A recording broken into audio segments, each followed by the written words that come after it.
আপনি এমন নেতার পিছনে দৌড়াবেন যেই নেতা আজান হলে মসজিদে যায়। আপনি এমন নেতার পিছনে দৌড়াবেন যেই নেতা দিনের বেলায় সকাল বেলায় আল্লাহর কোরআন তেলাওয়াত করে, সন্ধ্যা বেলায় আল্লাহর কোরআন তেলাওয়াত করে, মানুষদেরকে কোরআন দিয়ে ডাকে, মানুষদেরকে আল্লাহ রসুলের হাদিস দিয়ে ডাকে। আপনি ওই নেতার পিছনে যদি দৌড়ান, আপনি ওই নেতার আদর্শ যদি মানেন, ওই নেতার সাথে আপনার হাসর হবে, ওই নেতার সাথে আল্লাহ চাইতো, ওই নেতা যদি জান্নাতে যায় আপনি নিজেও জান্নাতের মেহমান হবেন। এই তিনটার একটাও যদি আপনার ভিতরে না থাকে, ওটা ইমানদার না, ওটা টাটকা ডিজিটাল বেঈমান। আপনি খুন খারামির ভিতরে আছেন। এই খুন খারামি যদি আপনি বন্ধ করতে চান, আপনি যদি ধর্ষণ বন্ধ করতে চান, আপনি যদি ইফতিজিং বন্ধ করতে চান, আপনি যদি রাহাজানি বন্ধ করতে চান, আপনি যদি চুরি বন্ধ করতে চান, আপনি যদি হত্যা ঘুম যদি বন্ধ করতে চান, এই কোরআনকে রাষ্ট্রীয় ব্যবস্থায় নেওয়া লাগবে।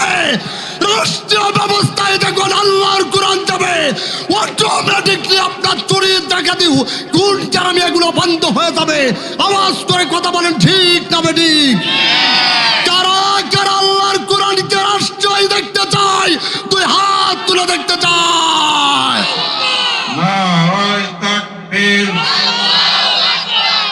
ঐতিহ্যবাহী বাংলাদেশের অত্যন্ত একটি পরিচিত বিভাগ খুলনা। খুলনা বিভাগ খুলনা জেলার অন্তর্গত লবণছড়া থানা হরিণটানা মহিলা দাখিল মাদ্রাসা কর্তৃক আয়োজিত 10তম তাফসিরুল কোরআন মাহফিলের সম্মানিত সভাপতি,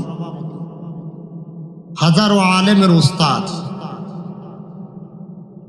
আল্লাহ তাআলা তার এই গোলামকে ইসলামের জন্য, দ্বীনের জন্য, কোরআনের জন্য আল্লাহ যেন তাকে কবুল করেন। চিৎকার করে বলছি আমিন। বিশেষ করে আজকে যার মাধ্যমে আমি আপনাদের সামনে দুটি কথা বলার সুযোগ পাচ্ছি, আপনাদের এই থানারই কৃতি সন্তান, আমার অত্যন্ত পরিচিত,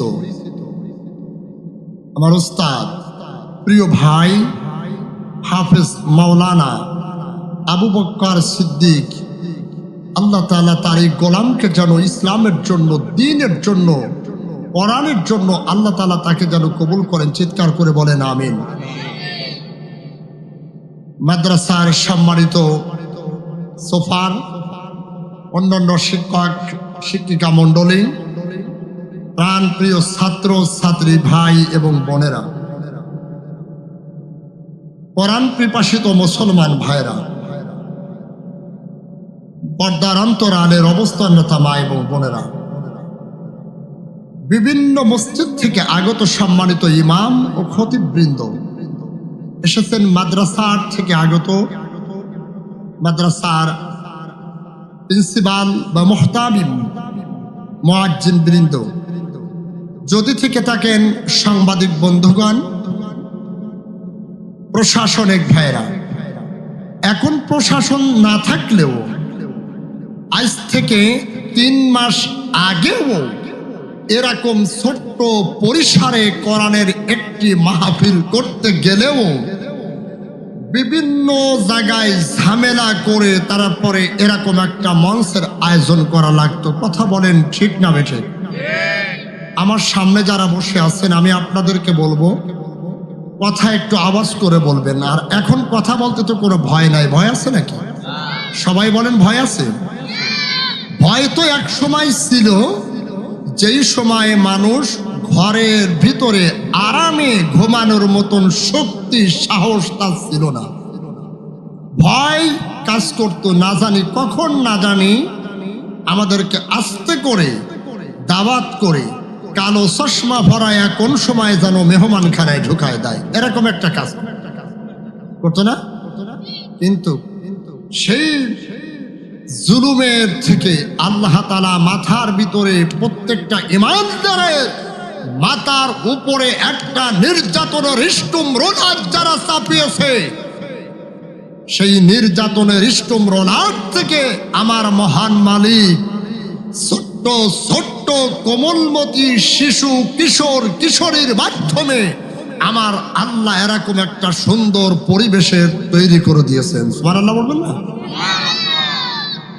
আমরা দোয়া করছি যেই সমস্ত কোমলমতি শিশু কিশোর কিশোরী যারা আমাদেরকে এরকম সুন্দর একটা পরিবেশের আয়োজন করেছেন, সুন্দর একটা পরিবেশের ব্যবস্থা করে দিয়েছেন, যারা এই দেশের জন্য শুধুমাত্র বুকের তাজা রক্ত দিয়ে জালিমের হাত থেকে আমাদেরকে রক্ষা করেছে, আমরা ওই সমস্ত শহীদদের জন্য দোয়া করছি মহান রব তিনি যেন নিজ কুদরতি হাতে তাদেরকে যেন আল্লাহ মাফ করে দেন। যারা হসপিটালের বেডে শায়িত আছে, যারা হসপিটালের বেডে শুয়ে আছে, আল্লাহ যেন তাদেরকে সুস্থতার নিয়ামত যেন বৃদ্ধি করে দেন। জোরে বলেন আমিন। এই কথাগুলো বললাম, আপনারা কি রাগ করেছেন নাকি? হ্যাঁ, এরকম একটা পরিবেশ ছিল না ভাই? এখানে অনেকেই আছে জেলখানা ব্যক্তি যারা জেলখানার ভিতরে কয়েকবার ঘুরে আসছেন, শ্বশুর বাড়ি থেকে মামুর বাড়ি থেকে ঘুরে আসছেন। হ্যাঁ, তা কি সুন্দর যে খাবার, এত সুন্দর খাবার দিত। আমি তো গতকাল ওই যে পাতলা ডাই, ভাই সে পাতলা আর কি পাতলা, যে ডাবল দিয়ে যদি ওযু করা হতো তো আমার মনে হয় মুখের ভিতরে ঝাল লাগতো না। তারপর একটা নিয়ামত ছিল, কারণ রসুলের একটি সুন্নাত অনেকে পালন করে আসছে। যাই হোক, সমস্ত জুলুমের থেকে আল্লাহ তাআলা হেফাজত করে এরকম একটা সুন্দর পরিবেশে কোরআনের ময়দানে বসার সুযোগ করে দিয়েছেন। চিৎকার করে পড়ছি আলহামদুলিল্লাহ। আর একটু জোরে সরে পড়েন তো আলহামদুলিল্লাহ। রব্বানা লাকাল হামদ হামদান কাসীরান তাইয়্যিবান মুবারাকান ফিহি। দরুদ পড়াচ্ছে আপনার আমার একান্ত প্রিয় নবী, মানবতার বন্ধু, বিশ্ব নবী, বিশ্ব নেতা, সাইয়্যিদুল মুরসালিন, খাতামান নাবিয়্যিন, ইমামুল মুরসালিন। তিনি ছিলেন আমাদের একমাত্র নেতা। কি এক নেতা আমরা পেয়েছিলাম, যেই নেতা তার চরিত্র, তার বৈশিষ্ট্য, তার আদর্শ দিনের বেলায়ও যা, রাতের বেলায়ও তাই, বাহিরেও যাই, ঘরের ভিতরেও তাই। এমন একটা নেতা আমরা পেয়েছিলাম, যেই নেতা কিয়ামত পর্যন্ত আর পাওয়া সম্ভব। আজকে আমাদের নেতার চরিত্র, আমরা যেই নেতাকে মানি, যেই নেতার চরিত্র দিনের বেলায় একরকম, আবার রাতের বেলায় আর এক রকম হয়ে যায়। আমাদের কিছু নেতাদের চরিত্র হলো দিনের বেলায় মানুষের সামনে ভালো কথা বলে, আবার রাতের বেলায় দেখবেন মদের আড্ডায়, গাঁজার আড্ডায়, ইয়াবার আড্ডায় তাদের ঠিকানা পাওয়া যায়। কথা কয় না ভাই?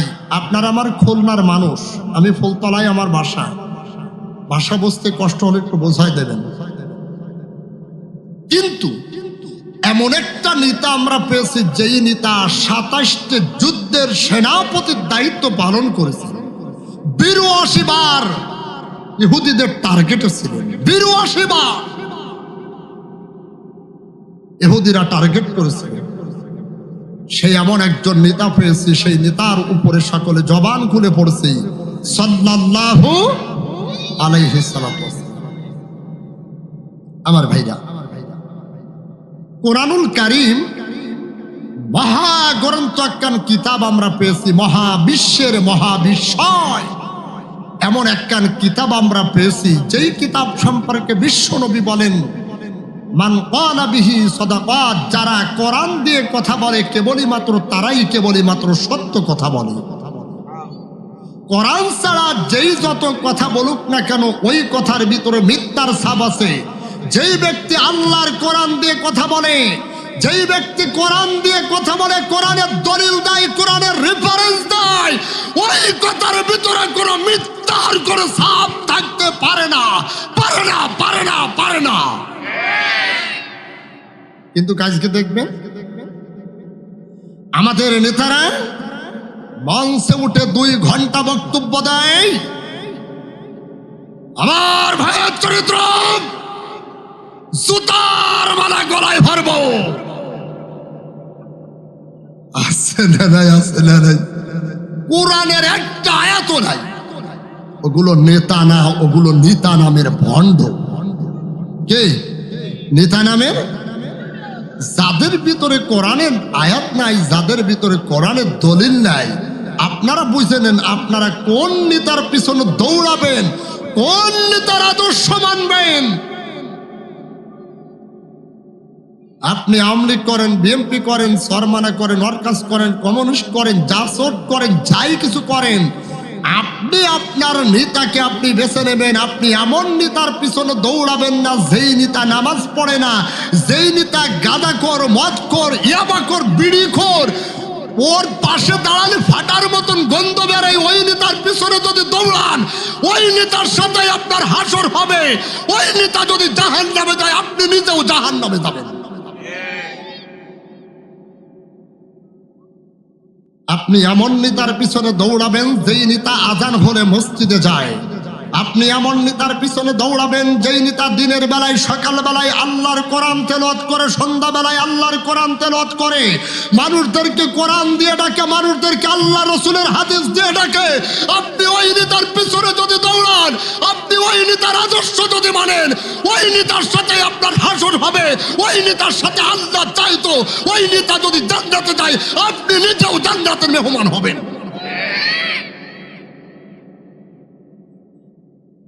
কিন্তু আপনি এমন নেতার পিছনে দৌড়ায়েন না যেই নেতার চরিত্র কোরআনের সাথে কোনো মিল নাই, যেই নেতার চরিত্রের সাথে কোরআনের কোনো মিল নাই, সম্পর্ক নাই। ওলামায়ে কেরাম চোখে দেখে না, ইসলাম চোখে দেখতে পারে না। আমাদের মাঝখানে একজন নেতা একটা বক্তব্য দিয়েছে, কোরআনের সাথে রাজনৈতিক কোনো সম্পর্ক নাই। নাউজুবিল্লাহ কবেন না? কারণ আমি তো বলি, আজকে মিডিয়ায় যাবে ওরা নেতা, তুমি তো জানো না, তুমি বোঝো না, আল্লাহর কোরআনটাই রাজনীতি দিয়ে ভরা।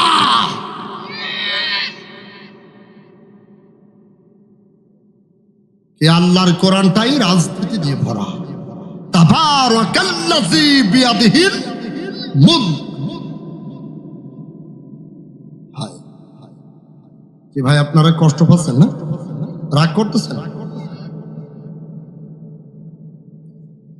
তাহলে সেই কোরআন দিয়ে আজকে কথা হবে, কারণ এই কোরআন নাজিল করেছেন আমার মহান রব। কোরআন নাজিল করেছেন কি? আল্লাহ। সবাই বলেন কোরআন নাজিল করেছেন কি? সেই কোরআন আল্লাহ তাআলা নাজিল করে দিয়ে আল্লাহ তাআলা বলে, পৃথিবীর মানুষেরা, তোমরা যদি মুক্তি পেতে চাও, তোমরা কোরআনের কাছে আসো, কোরআনের ময়দানে আসো। আজকে আমরা যদি এই যে ময়দানে আমরা বসে আছি, সারাদিন আমরা সংসারের কাজ করেছি, এই কোরআনের কাছে রাতের অন্ধকারে খোলা ময়দানে বসে আছি, কিছুক্ষণ পরে নেয়ার পড়বে, টপ করে পড়তে থাকবে। কিন্তু কোরআন দিয়ে যখন আলোচনা হবে, কোরআনের দর্স যখন দেওয়া হবে, আপনি 2টা কাজ করতে হবে। আল্লাহ রাব্বুল আলামিন বলেন, ওয়া ইযা কুরিয়াল কুরআনু ফাসতামিউ লাহু ওয়া আনসিতু লাআল্লাকুম তুরহামুন।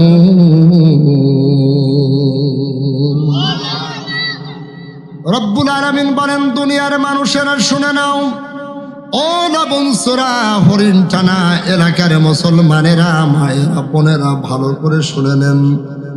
তোমাদের সামনে যখন কোরআনের দর্স দেওয়া হবে, ওলামায়ে কেরাম আছে, তাহলে তোমরা কোরআনের দর্স যদি শুনতে আসো, চোখ থাকা লাগবে, ধৈর্য ধরা লাগবে। যদি তোমরা ধৈর্যের পরিচয় দিয়ে যদি কোরআন শুনতে থাকো, কোরআন শুনতে পাও, লাআল্লাকুম তুরহামুন, আল্লাহর পক্ষ থেকে রহমত নাজিল হতে থাকবে।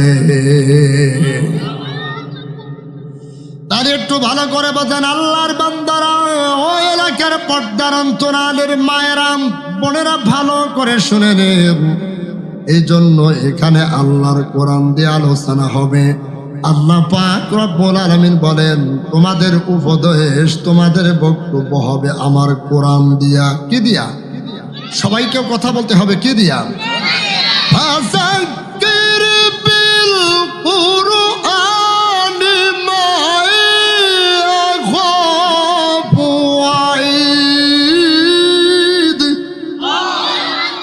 তোমাদের উপদেশ যা কিছু হবে, তোমাদের বক্তব্য যেটা হবে, সেটা আমার কোরআন দিয়ে উপদেশ দাও, কোরআন দিয়ে বক্তব্য দাও।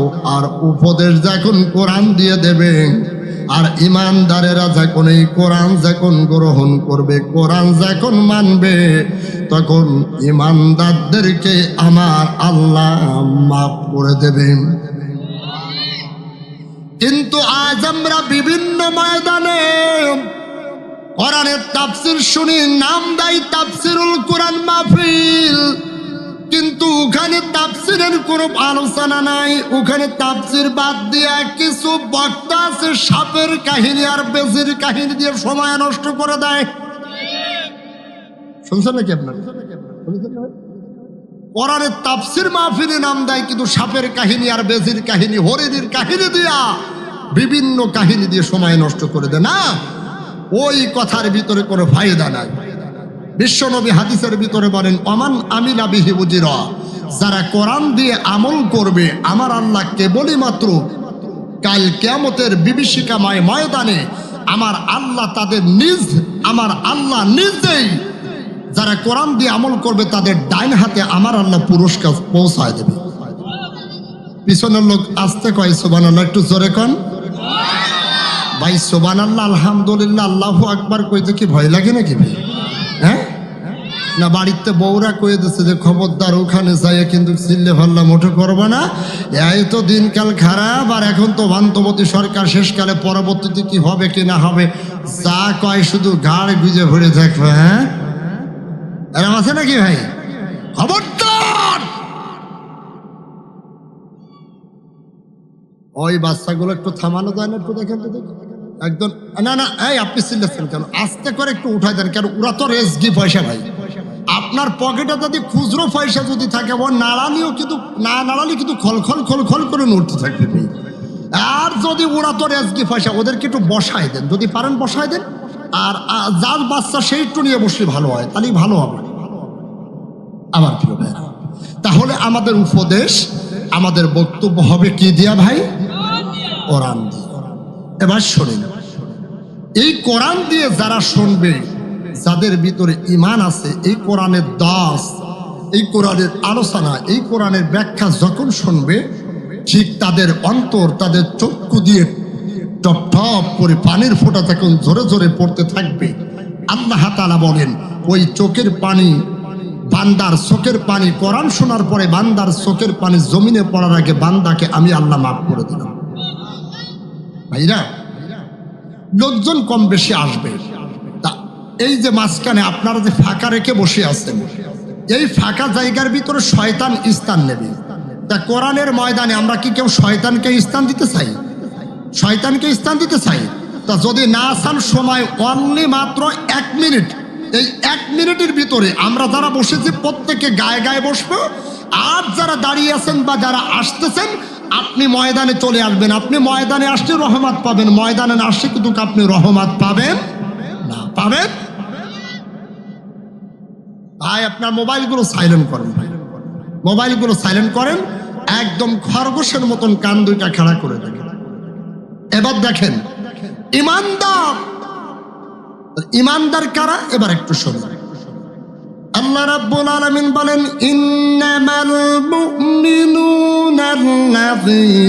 ইযা যুকিরাল্লাহু ওয়াজিলাত কুলুবুহুম ওয়া ইযা তুলিয়াত আলাইহিম আয়াতুহুম যাদাতুহুম ঈমানাও ওয়া আলা রাব্বিহিম ইয়াতাওয়াক্কালুন।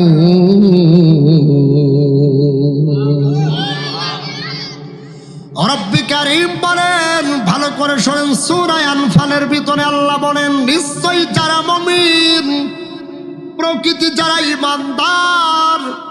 এবার ঈমানদার কারা শোনেন, কারণ এখানে তাফসীর করার যোগ্যতা আমার নাই, জ্ঞান আমার নাই, কিন্তু আমার আল্লাহ সারা বাংলাদেশে যতটুকানি ঘুরেছি সেই মেধা দিয়ে বলছি, আল্লাহর বান্দারা খেয়াল করে শোনেন, তাফসীর করবেন আমার বড় ভাই আবু বকর সিদ্দিক।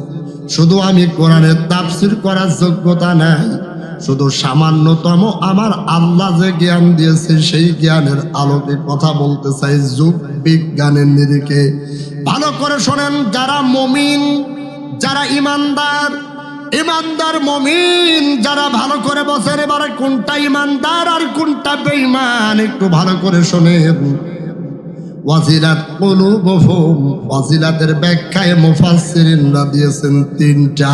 জোরে বলেন কয়টা? তিনটা। এক নম্বরে মুমিন যারা, যারা ইমানদার, ওই ইমানদারের সামনে যখন কোরআনের বড়ত্ব, আল্লাহর বড়ত্ব যখন ঘোষণা করা হবে, ওদের বাম বুকের স্থানের নিচে একটা গোশতের টুকরা আছে, ওটাকে আরবিতে বলা হয় কলব। কি বলা হয়? এই আরবিতে বলা হয় কলব। ইমানদার মুমিন যারা, আল্লাহর বড়ত্ব, আল্লাহর নাম শোনা মাত্র, কোরআনের ধ্বনি, কোরআনের আওয়াজ, আল্লাহু আকবারের নাম, আল্লাহু আকবারের ধ্বনি শোনা মাত্র ওই ইমানদারের ওই গোশতের টুকরাটা কেঁপে কেঁপে উঠবে। জোরে বলেন আল্লাহু আকবার। কিন্তু আমার সমাজে কিছু নেতা আছে, এই নেতারা বলে ওই আল্লাহু আকবারের স্লোগান, এটা বলো জঙ্গির স্লোগান। জোরে বলেন। আছে না কিছু নেতারা? আবার কয় এই স্লোগান তো জামাত ইসলামের। এই স্লোগান কি জামাতের? সবাই বলেন স্লোগান কি জামাতের? এই স্লোগান কি সরমনার? এই স্লোগান কি বিএনপি? এই স্লোগান কি আওয়ামী লীগের? এই স্লোগান কার? আওয়াজ করে বলেন কার? যেটা কথা বলবে না ওটা ওই শ্রেণীর লোক, আওয়াজ করে বলেন এই স্লোগান কার? তাহলে জোরে একটা চিৎকার করে বলেন আল্লাহু আকবার। ভালো করে শোনেন আল্লাহর বান্দার, তাহলে দেখেন আপনার ভিতরে কোনটা আছে। এক নম্বরে মুমিন যারা, আমাদের কলবটা কেঁপে কেঁপে উঠবে। দুই নম্বরে ভালো করে শোনেন আল্লাহর বান্দারা, ইমানদারের গায়ে যে লোমগুলি থাকবে, কোরআনের বড়ত্ব, আল্লাহর বড়ত্ব, কোরআনের কথা শোনা মাত্র ওই লোমগুলি খাড়া হয়ে উঠবে। তিন নাম্বার যেটা, ভালো করে মিলায় নেন, তিন নাম্বার যেটা, মুমিন যারা আল্লাহর বড়ত্ব শোনা মাত্র ওদের অন্তরে একটু শান্তি শান্তি ভাব লাগবে। সুবহানাল্লাহ বাড়ি দেখবেন। তাহলে এই তিনটের একটাও যদি আপনার ভিতরে না থাকে, ভালো করে বোঝেন, এই তিনটের একটাও যদি না থাকে, এক নম্বরে আপনার কলব কেঁপে কেঁপে উঠবে, দুই নম্বরে গায়ের লোমগুলি খারাপ হয়ে উঠবে, তিন নম্বরে আপনার অন্তরে শান্তি শান্তি ভাব লাগবে। এই তিনটার একটাও যদি আপনার ভিতরে না থাকে, ওটা ইমানদার না, ওটা টাটকা ডিজিটাল বেঈমান। ওটা কি বেঈমান? ডিজিটাল। এই ডিজিটাল ঘোষণা দিয়েছিল বুবু, ডিজিটাল ঘোষণা দিয়েছিল বলে বলেছিল রাত 12টার পরে একটা ঘোষণা দিয়েছিল যে রাত 12টার সময়, রাত 12টার সময় 8টা বাজবে, 1 ঘন্টা ঘুমাই বা 1 ঘন্টা বাড়াই দিয়েছিল, এরকম ঘোষণা দিয়েছিল না? হ্যাঁ, প্রথমে ক্ষমতায় আসার পরে ডিজিটাল। ডিজিটাল মানে তো জাদুটা। ডিজিটাল, ডিজিটাল আজকে কোথায়?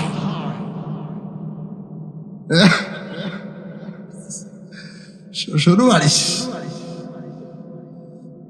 না না না, শহরে স্বামীর বাড়ি চলে গেছি। কেন?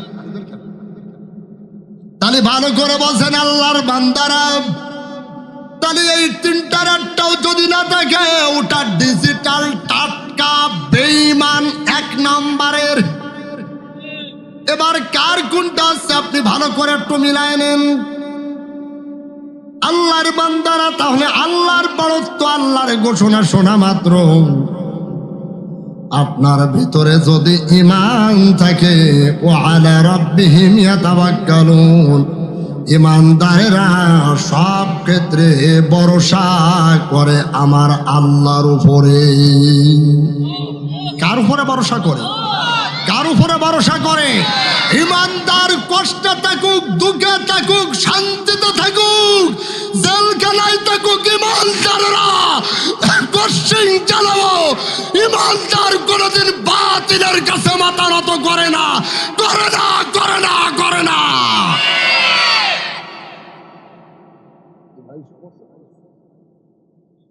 ঈমানদার কখনো কোনদিন কারোর কাছে মাথা নত করে না। এবার শোনেন, ঈমানদার, আমি তো এখনো স্বামী যে আয়াত তেলাওয়াত করেছি ওদিকে এখনো যাইনি। ওটা ভালো করে শোনেন, কারণ আজকে আমি আমার খুলনাতে ইতিপূর্বে মাহফিল করতে গেলে অনেক সময় যদি সিটি কর্পোরেশনে যদি যত কত ও রাজাকার মাহফিল দেওয়া যাবে না, ওরে বাদ দিয়ে জানেন এসো নিয়ে আসো। আরে ভাই, আমার বয়স তো 36 বছর, আমার রাজাকারের সময়, যুদ্ধের সময় আমার বাপেরও বিয়ে হয়নি। আর আমারে কয় রাজাকার, তা বলে এখনই আর কওয়া যাবে না ভাই। তাহলে ভালো করে বলছেন,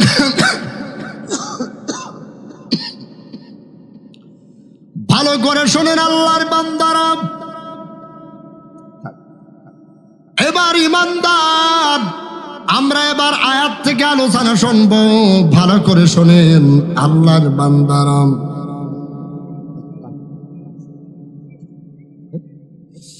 ঈমানদার যারা, প্রকৃতি ঈমানদার যারা, তারা এবার আয়াতের দিকে, শব্দের দিকে লক্ষ্য করবেন। আমি আপনাদের সামনে সূরাতুল সফের 10 এবং 11 নম্বর আয়াত তেলাওয়াত করেছি। এবার আসেন, আল্লাহ তাআলা কি মেসেজগুলি আপনাদেরকে আমাকেও দিচ্ছে। মেসেজ দিচ্ছে কে? জোরে বলেন, কে দিচ্ছে? এই মেসেজ কিন্তু আল্লাহ 1500 বছর আগে বিশ্ব নবীকে দিয়েছেন, কিন্তু বিশ্ব নবী নাই, সাহাবায়ে কিরাম নাই, কিন্তু আজকে এই মেসেজ এই মুহূর্তে, এই জানুয়ারি 2025 সালের 24 তারিখে এখন এই মেসেজটা আমি আপনাদেরকে জানাচ্ছি। এই মেসেজ কিন্তু আপনাদেরকে, আমাদের সবাইকে মানা লাগবে, গ্রহণ করা লাগবে।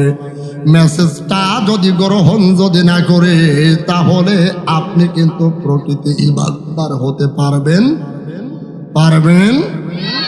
আজকে আমাদের যুবক ছেলেরা মেসেজ দেয় রাত 12টার পরে, প্রিয়াং কেমন আছো? না, ওই মেসেজ না।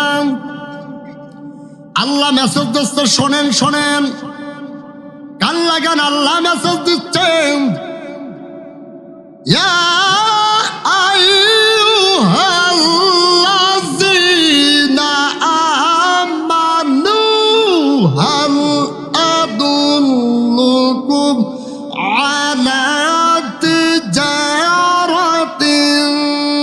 তুনজিকুম মিন আযাবিন আলীম।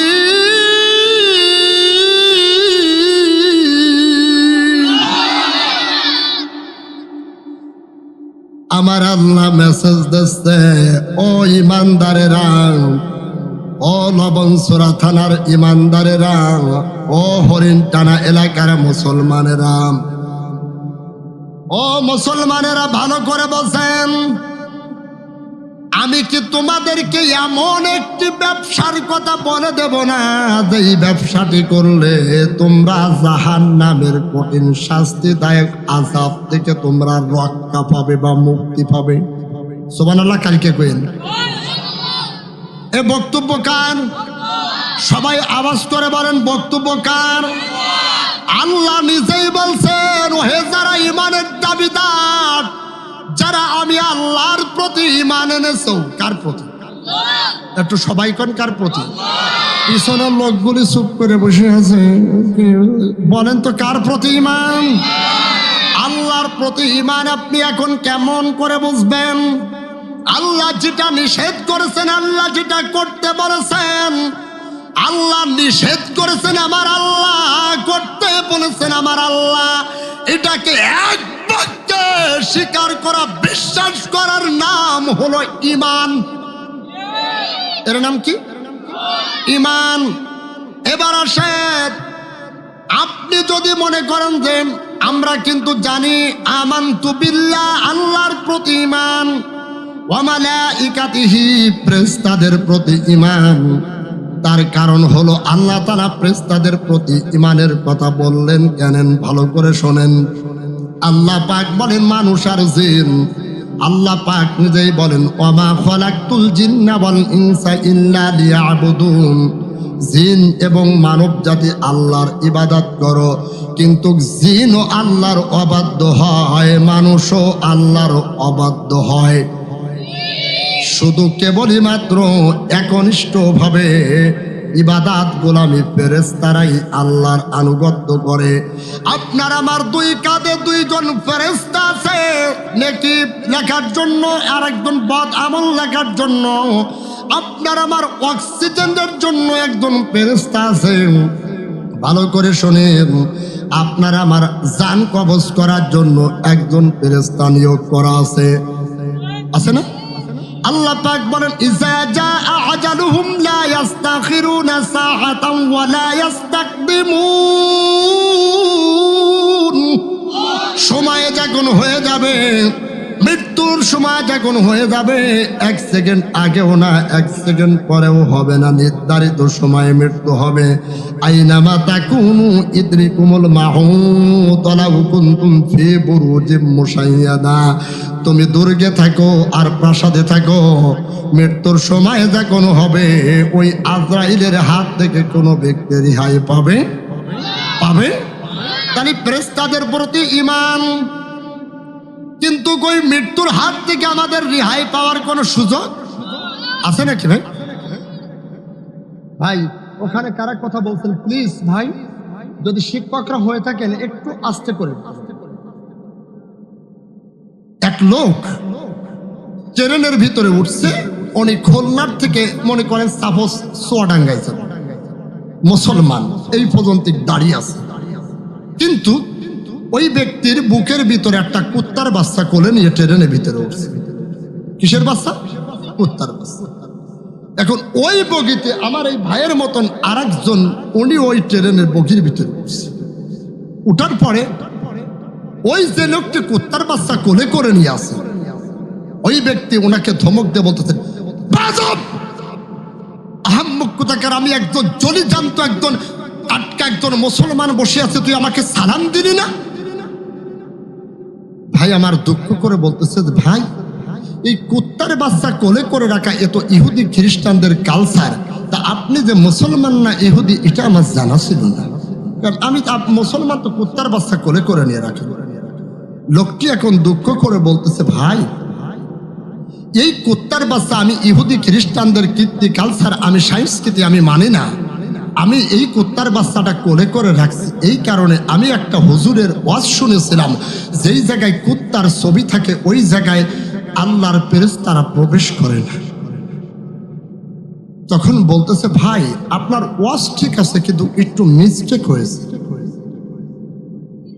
বলে কেন?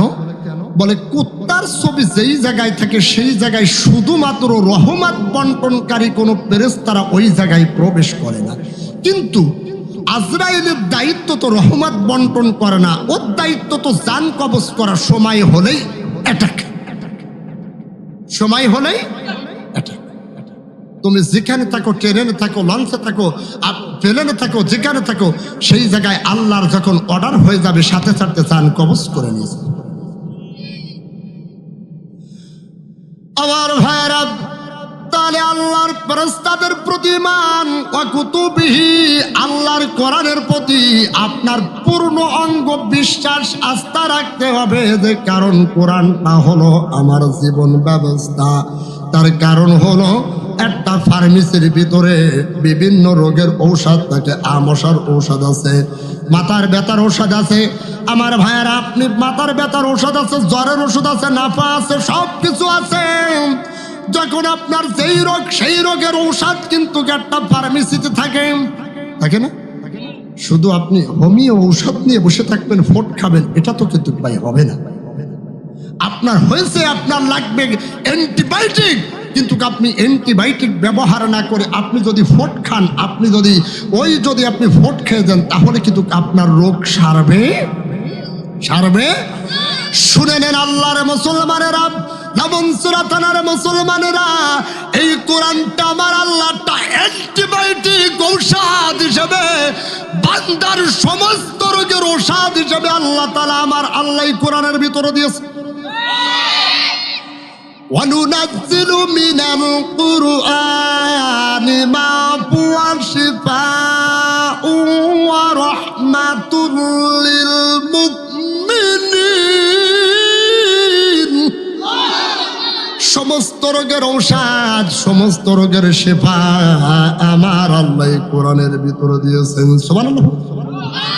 এখন যদি বলেন হুজুর আমার কি পেটে ব্যথার রোগের ওষুধ আছে নাকি, আমি বলবো এই কোরআনের ভিতরে আপনার জীবন, আপনার শুরু থেকে আপনার মৃত্যুর আগ পর্যন্ত আপনি এই দুনিয়ায় কিভাবে চলবেন, কিভাবে করবেন, কিভাবে সংসার চালাবেন, কিভাবে রাষ্ট্র চালাবেন, কিভাবে সমাজ চালাবেন, সমস্ত ঔষধ আমার আল্লাহ কোরআনের ভিতরে দিয়েছেন। সব সমস্যার সমাধান দিতে পারেন আপনি খুন খারামির ভিতরে আছেন। এই খুন খারামি যদি আপনি বন্ধ করতে চান, আপনি যদি ধর্ষণ বন্ধ করতে চান, আপনি যদি ইফতিজিং বন্ধ করতে চান, আপনি যদি রাহাজানি বন্ধ করতে চান, আপনি যদি চুরি বন্ধ করতে চান, আপনি যদি হত্যা ঘুম যদি বন্ধ করতে চান, এই কোরআনকে রাষ্ট্রীয় ব্যবস্থায় নেওয়া লাগবে। রাষ্ট্রীয় ব্যবস্থায় যখন আল্লাহর কোরআন যাবে, অটোমেটিকলি আপনার চুরি, ডাকাতি, খুন খারামি এগুলো বন্ধ হয়ে যাবে। আওয়াজ করে কথা বলেন, ঠিক না বেঠিক? কারা কারা আল্লাহর কোরআনকে রাষ্ট্রীয় দেখতে চায়, তুই হাত তুলে দেখতে চায়। নারায়ে তাকবীর। ইসলামের শত্রুরা আল কোরআনের আলম, আল হাদিসের আলম, নারায়ে তাকবীর। এটা করতেছেন নাকি ভাই আমার প্রিয় ভাই? তাহলে এই কোরআনকে যখন আপনি সংসদে নেবেন, এই কোরআনকে, আজ থেকে আমার একটা জিনিস মনে পড়ে, ইরশাদ চাচা মনে হয় একবার ক্ষমতা এসেছিল, কত সালে 80 দশকে। ইরশাদ চাচা ক্ষমতায় আসার পরে উনি নাকি একটা ঘোষণা দিয়েছিল যে কোনো নারী যদি মুখ খোলা রেখে যদি রাস্তায় চলাফেরা করে, তার পেটে আর মুখে আলকাতরা মাখায় দেওয়া হবে। মুরব্বীরা ঘোষণা দিয়েছিলেন একবার। সেকেন্ডের ভিতরে কিন্তু ওই আলকাতরা থেকে বাঁচার জন্য কিন্তু নারীরা কিন্তু পর্দা করা শুরু করে দিয়েছিল। আজ যদি আল্লাহর কোরআনটা যদি রাষ্ট্রীয় ব্যবস্থায় যায়, তাহলে আজ নামাজ পড়ার জন্য মানুষকে আর এত আহ্বান করা লাগবে। আল্লাযীনা ইম্মাক্কান্নাহুম ওয়া আকিমুস সালাতা ওয়া আতুজ যাকাতা, নামাজ কায়েম হয়ে যাবে, যাকাত ব্যবস্থা কায়েম হয়ে যাবে, সৎ কাজের আদেশ, অসৎ কাজের নিষেধ ওই রাষ্ট্র থেকে ডাইরেক্ট বলে দেওয়া হবে। আজ থেকে মদ চলবে না, আজ থেকে জুয়া চলবে না, আজ থেকে খুন খারামি চলবে না, আজ থেকে কোন নারী আর মুখ আগলা করে রাস্তা দিয়ে চলবে না, আজ থেকে আর ইফতিজিং চলবে না। কোরআন যে রাষ্ট্র ব্যবস্থা যখন কায়েম হয়ে যাবে, অটোমেটিকলি ওখান থেকে যখন ঘোষণা আসবে, সাথে সাথে কিন্তু মেনে নিতে বাধ্য। সুবহানাল্লাহ বলেন। তাহলে আপনাকে চুরি বন্ধ করতে গেলে, খুন বন্ধ করতে গেলে, আপনাকে ধর্ষণ বন্ধ করতে গেলে, রাহাজানি বন্ধ করতে গেলে, ঘুম বন্ধ করতে গেলে, আপনি আপনাকে ওই জায়গায় না লাগবে আল্লাহর কোরআন। অনেকে চিন্তা করতেছে, অনেকে মনে করতেছে যে হুজুররা যদি ক্ষমতায় যায়, অনেকে আবার ভুয়া মেসেজ দিচ্ছে যে আলেমুল আমা যদি ক্ষমতায় যায় নারীরা ঠিক মতন চলতে পারবে না। আমাদের আমিরে জামাত ডক্টর শফিকুর রহমান তিনি একটা ঘোষণা দিয়েছে, ইসলাম রাষ্ট্র ব্যবস্থায় যদি ক্ষমতায় যায় নারীদের উপরে কোনো জুলুম অত্যাচার করা হবে। তাহলে আমার ভাইয়েরা একটু ভালো করে শোনেন, কুতুবি আল্লাহর কিতাবের প্রতি পূর্ণাঙ্গ বিশ্বাস করা লাগবে। আমি ওদিকে আর যেতে চাচ্ছি না। আমার প্রিয় ভাইয়েরা, আল্লাহ তাআলা বলেন, যাহারা ঈমান এনেছো আমি তোমাদেরকে এমন একটি ব্যবসার কথা বলে দেব, যেই ব্যবসাটি করলে তোমরা দুনিয়ায়ও লাভবান, আখিরাতেও কল্যাণ, এমনকি তোমরা আল্লাহর জান্নাতের মেহমান হয়ে যেতে পারবে। তবে তোমাদেরকে দুইটা কাজ করা লাগবে। কয়টা? তুমিনুনা বিল্লাহ,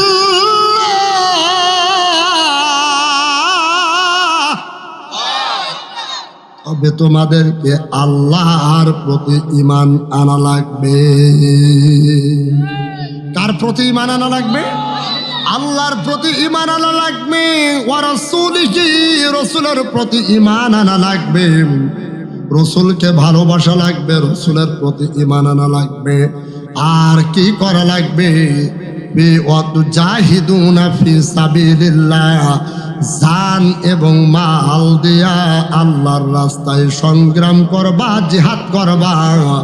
এর ভিতরে আছে তোমাদের জন্য কল্যাণ বা তোমাদের জন্য কামিয়াব। সুবহানাল্লাহ। এই মেসেজগুলি কার? আরো জোরে বলেন, মেসেজ কার? আল্লাহর। এবার ভালো করে শোনেন। এখন অনেকে বলে যে হুজুর জিহাদ করব কেমনে? আপনি জিহাদ করবেন কেমনে আপনি বোঝেন না। এখন যদি মনে করেন যে হুজুর কাফের নেই, কাফেরদের সাথে জিহাদ করবো, কিন্তু কাফের তো নেই। আমি বলি, আরে ভাই, কাফের তো শুধু মুসলিমও হয় না, কিন্তু মুসলমান নামধারী মুনাফিকদের সাথে বর্তমানে জিহাদ করা ফরজ। মুনাফিক আছে না নাই? কথা বলেন, আছে না নাই? পিছনে যারা উঠ কথা বলতেছে না, ওরা মনে হয় ভাবতেছে কি কোন দিকে যায়। কে উঠবেন না, উঠতে দেবেন না কিন্তু কারণে ভাই, উঠতে দেবেন না। আমি একটাও কিচ্ছা কাহিনী গল্প গুজব দিয়ে সময় নষ্ট করব না, একটু খেয়াল করেন। আল্লাহর প্রিয় বান্দারা, তাহলে আপনাকে আমাকে জিহাদ করা লাগবে। যারা ইসলাম বিরোধী, কোরআন বিরোধী, যারা আল্লাহ বিরোধী, তাদের সাথে আমাদের জিহাদ করা লাগবে। যারা কোরআনের বিপক্ষে স্থান নিয়ে কোরআনকে ছিঁড়ে ফেলায় দেয়, ইসলামকে ছিঁড়ে ফেলায় দেয়, টিটকারি করে, ইসলাম নিয়ে টিটকারি করে, ইসলামকে পূর্ণাঙ্গ জীবন ব্যবস্থা মানতে চায় না, তারা বলবে আমরাই যেটা বলবো এটাই সত্য, মেনে নিতে হবে। কিন্তু আল্লাহর কোরআন বলে না না, আমি আল্লাহরটাই আল্লাহর ধর্ম, আমি আল্লাহরটাই তোমরা পৃথিবীর মানুষ তোমরা মেনে নাও। আমরা দুনিয়ার শয়তানের তৈরি করা মতবাদ মানতে চাই না, গ্রহণ করতে চাই না। আর ইমানদারেরা তোমরা পুরোপুরি ইসলামের উপরে প্রবেশ করো, ইসলামের ভিতরে দাখিল হয়ে যাও।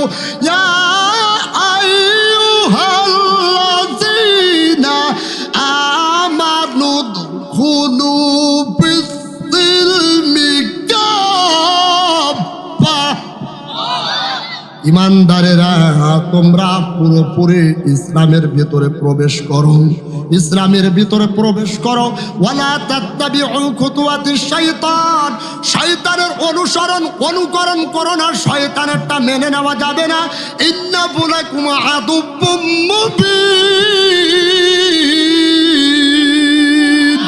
নিশ্চয়ই শয়তান তোমাদের প্রকাশ্য শত্রু। শত্রু চেনে না, শত্রু চেনে না।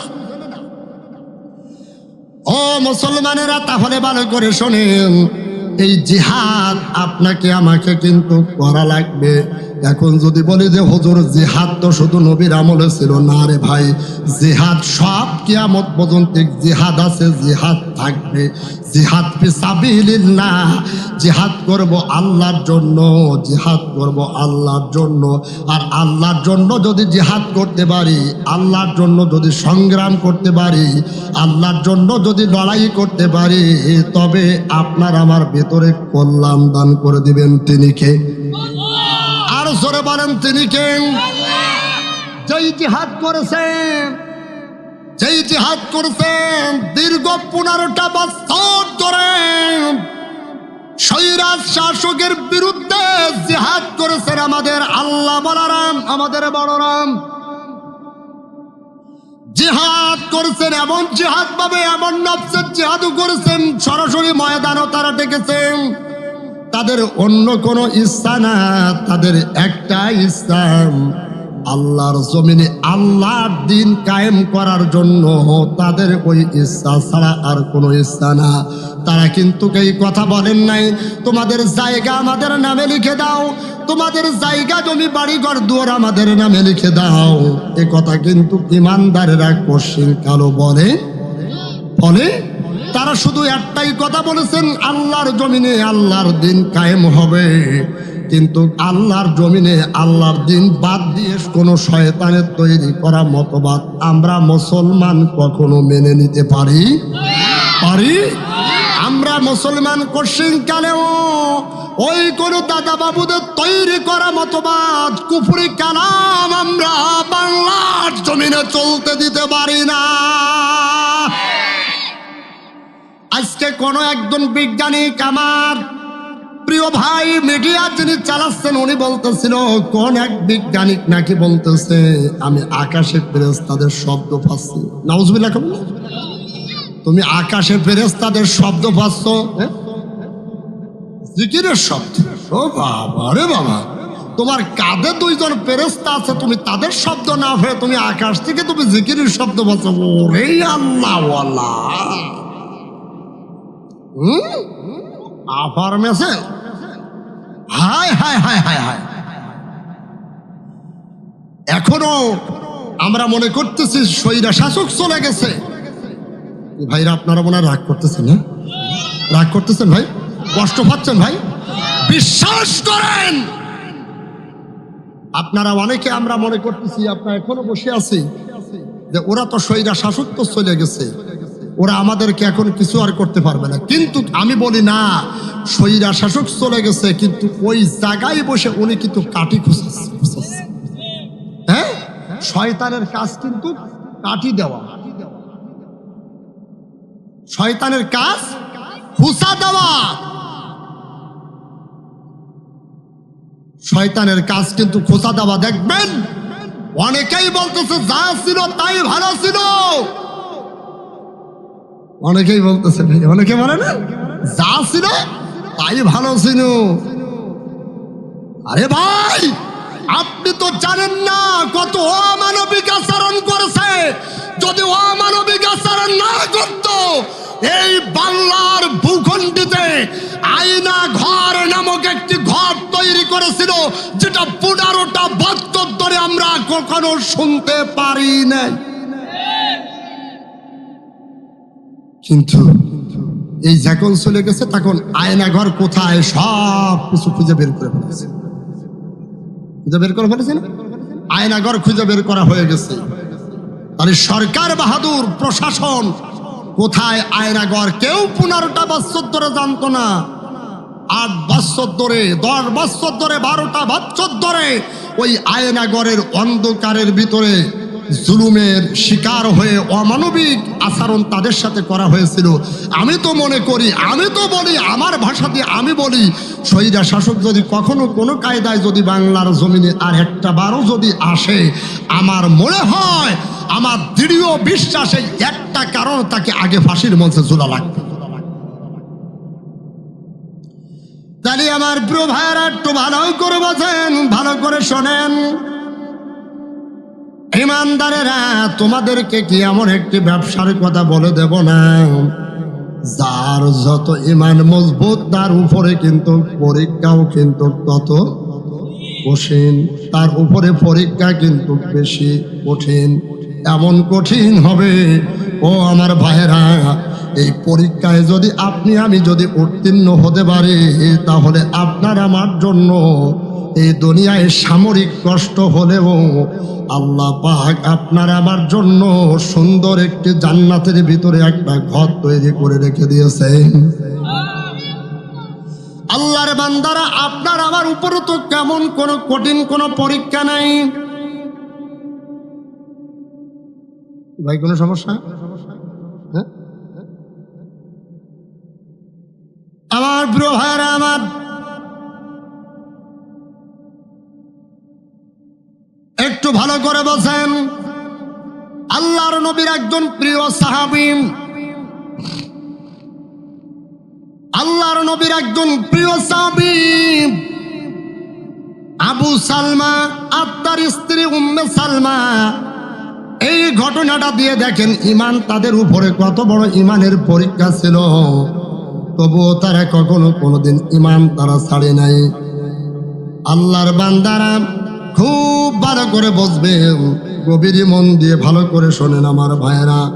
এই আবু সালমা আর উম্মে সালমা বাসর রাত্রে উম্মে সালমা আবু সালমাকে একটা কথা বললেন।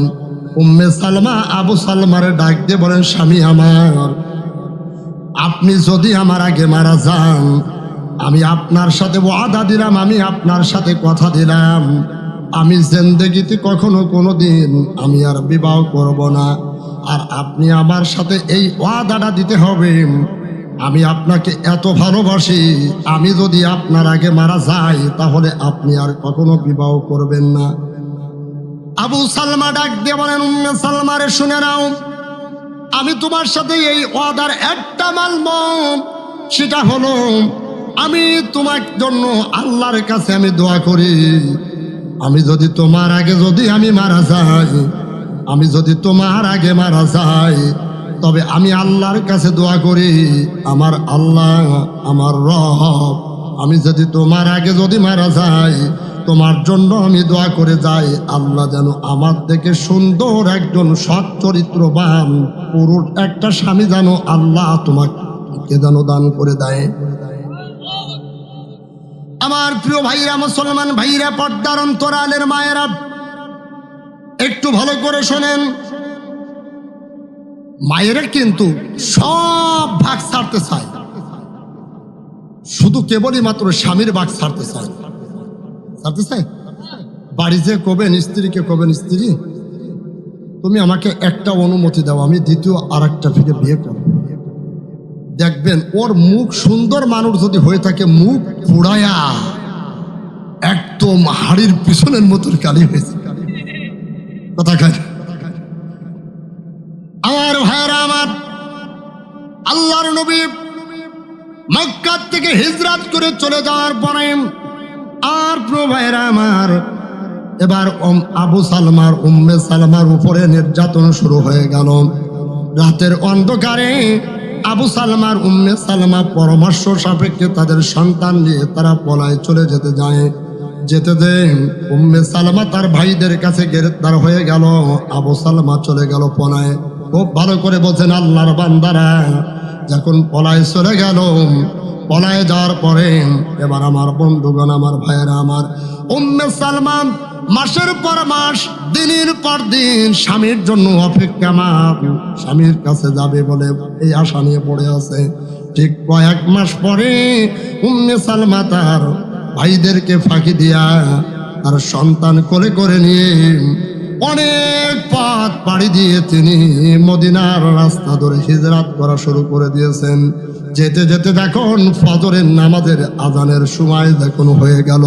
সুররিত কণ্ঠে মসজিদে নববীর থেকে উম্মে সালমার কানের ভিতরে আজানের ধ্বনি বেজে আসলো, আসসালাতু খায়রুম মিনান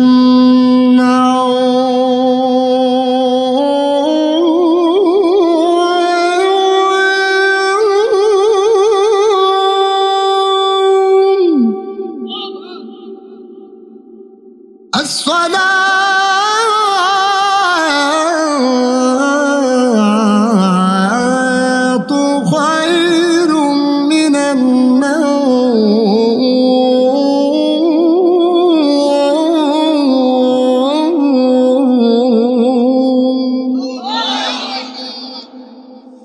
উম্মে সালমা যখন আজানের ধ্বনি শুনতে পাইল, আজানের ধ্বনি শোনা মাত্র আজানের ধ্বনি যখন শেষ হয়ে গেল, নামাজ বিশ্বনবী জনাবে মুহাম্মদুর রাসূলুল্লাহ সাল্লাল্লাহু আলাইহি সাল্লাম নামাজ শেষ করলেন। সালাম ফিরানোর পরে তিনি একটা ঘোষণা দিলেন, ইন্না লিল্লাহি ওয়া ইন্না ইলাইহি রাজিউন। আল্লাহর নবী ডাক দিয়ে বলেন, কেউ তোমরা চলে যাবে না, এখন একটি জানাজা হবে। উম্মে সালমা কিছুই বুঝতে পারলেন না। পরস্পর কানের ভিতরে আওয়াজ এসে গেল, কে মারা গেছে? উম্মে সালমাকে কে যেন ডাক দিয়ে বলে, আবু সালমা নামক একজন আল্লাহর নবীর প্রিয় সাহাবী দুনিয়া থেকে বিদায় হয়ে গেছেন। উম্মে সালমা মনে হয় আকাশ থেকে মনে হয় যেন পায়ের নিচের থেকে যেন মাটি সরে সরে গেছে। এবার উম্মে সালমা কান্নায় ভেঙে পড়েছেন।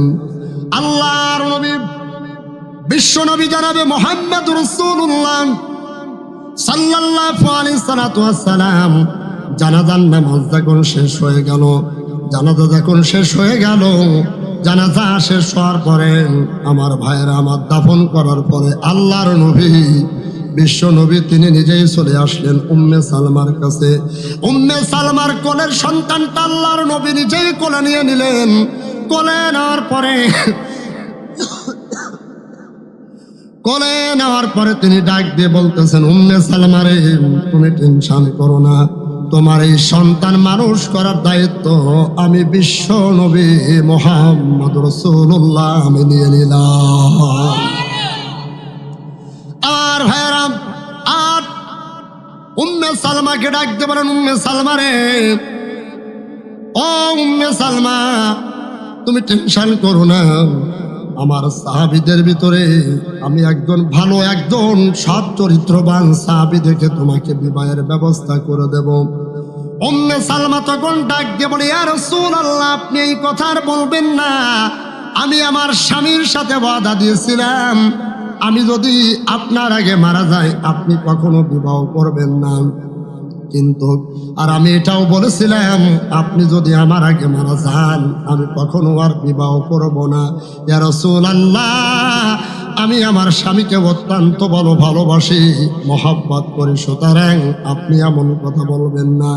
কিন্তু আমার আল্লাহর ফয়সালা দেখেন, আমার আল্লাহ জিব্রাইলের মাধ্যমে বিশ্বনবী জনাবে মুহাম্মদুর রাসূলুল্লাহ সাল্লাল্লাহু আলাইহি সাল্লামকে ঘোষণা শোনায় দিলেন, ইয়া রাসূলুল্লাহ, আপনি আর দেরি করবেন না, আপনি উম্মে সালমাকে বিবাহের প্রস্তাব দিয়ে আপনি তাকে বিবাহ করে নেন। আর যারা বলেন আল্লাহু আকবার। তাহলে এবার একটু ভালো করে বোঝেন, আবু সালমা কিন্তু দোয়া করেছিল যে আমি যদি মারা যাই, তোমার আগে মারা যাই, তাহলে আমার থেকে সুন্দর একটা সৎ চরিত্রবান একটা পুরুষ জানো আর স্বামী জানো আল্লাহ তোমাকে দান করে দেয়। আমার মনে হয় আমি বলি আবু সালমার দোয়া আল্লাহর নবীর জন্য, আবু সালমার দোয়া উম্মে সালমার জন্য আল্লাহ কবুল করে নিয়েছে। আমার ভাইরা, তাহলে দেখেন ঈমান তাদের কত বড় মজবুত ছিল, কি ঈমান ছিল তাদের। স্বামী হিজরত করেছে, এমনকি কোলের সন্তান পর্যন্ত আগুনের ভিতরে নিক্ষেপ করে দিয়েছে। সন্তান পর্যন্ত মায়ের সামনে হত্যা করা হয়েছে, তবুও তারা ঈমান ছাড়ে না। সুবহান সুবহান সুবহান। আর আজ আমাদের কি ঈমান, আমরা যদি একটু পিছনের দিক দিয়ে দেখি জুজুর ভয়তে আমরা সামনে আগাই। আমার ভাইরা, তাহলে কষ্ট পাচ্ছেন আপনারা না? কষ্ট দিয়ে ফেললাম প্রিয় ভাইরা, প্রিয় বন্ধুগণ।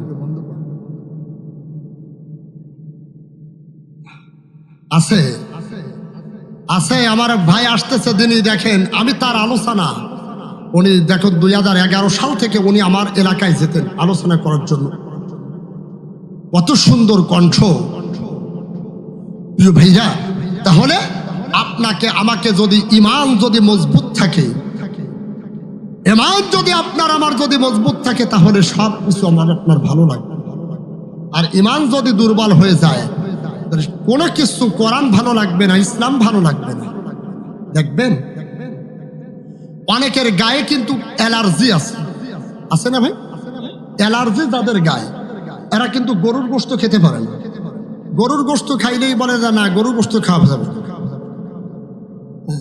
না। ও আপনি খান, আপনি মুরব্বী, সাবধান হয়ে যান।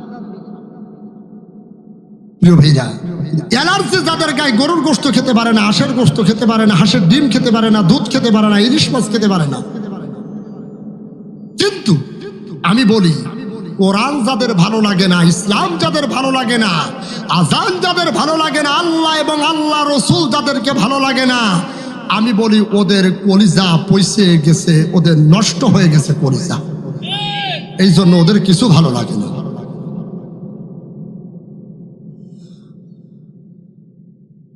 আমার ভাইয়েরা আমার, একটু জিকির করেন লা ইলাহা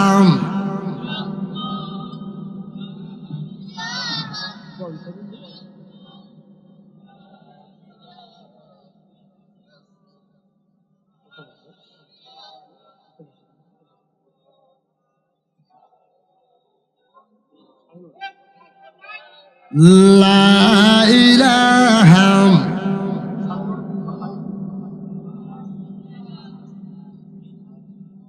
লা ইলাহা। ভাই উঠতেছেন কেন? বসেন, বসেন ভাই, বসেন।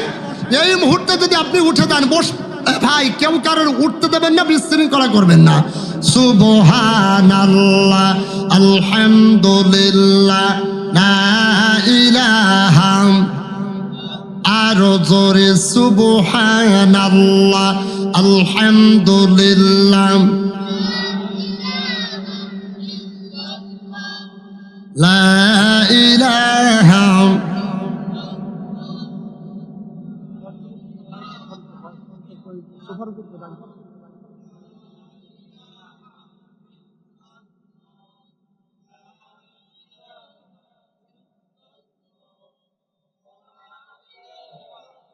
লা ইলাহা ইল্লাল্লাহু মুহাম্মাদুর রাসূলুল্লাহ সাল্লাল্লাহু। আমার প্রিয় ভাইরা, হুজুর আমাকে টাইম দিয়েছিল 9:30 পর্যন্ত। অলরেডি 9:30 বেজে গেছে। যেহেতু আমার পরেও একজন আছে, আমার যে অনুমতি সাপেক্ষে যে টাইমটা আমাকে দিয়েছিল, তার অতিক্রম তো আমি করতে পারি না, এটা সম্ভব না। সুতরাং আমি আমার বড় ভাই তার দোয়া নিয়ে আমি আপনাদের মাঝে যতটুকানি কথা বলেছি, বিশ্বাস করেন আমি একটা কথা ও ফাউলতো কথা বলে সময় আমি নষ্ট করি না। আমি যতটুকানি কথা বলেছি কোরআন দিয়ে কথা বলার চেষ্টা করেছি। আমার বাড়ি ফুলতলা, আমার আলোচনা ইউটিউবেতে অসংখ্য আছে। তারপরেও আমি আমার মোবাইল নাম্বারটা আপনাদেরকে জানিয়ে দিচ্ছি, যদি কারোর নাম্বারের প্রয়োজন হয় আপনারা নাম্বারটা তুলে নিন। 01760 201523 01760 201523। ওই মহিলাদের ভাষায় বলি 01-60-20-15। আমার ছোট মেয়ে, ওর 9 বছর বয়স, ওর কাছে যদি বার্তা নেই তো তোমার আব্বুর নাম্বার কত বলো তো? এই বাপু আপনি নাম্বারটা উঠাই নেন 01-60-20-15।